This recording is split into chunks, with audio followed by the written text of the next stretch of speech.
தெரிஞ்சதும் உன் புகழை பாடினதுக்கு அப்புறம் தான் பொழப்புக்கே போறவல்ல. இந்த உலகத்துல ஒன்ன தவிர வேற கதியே இல்லைன்னு உறுதியா நம்புறவன் நான்.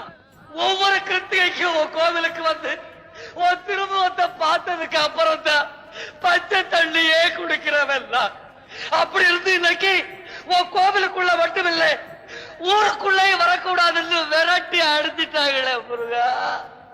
இப்ப சொல்றேன், உள்ளன்போடு ஓ மேல பக்தி செலுத்துறவங்களே, பட்சத்தோடு வெற்றி தருளும் பரம்பொருள் நீங்கிறது உண்மையானா?